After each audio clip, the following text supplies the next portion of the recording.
Many people believe that cracking your knuckles can lead to arthritis. But is there any truth behind this cracking concern?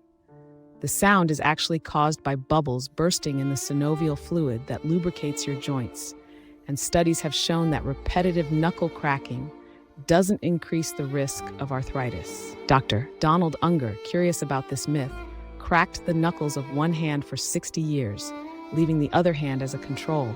And guess what? No arthritis difference was found between the two hands.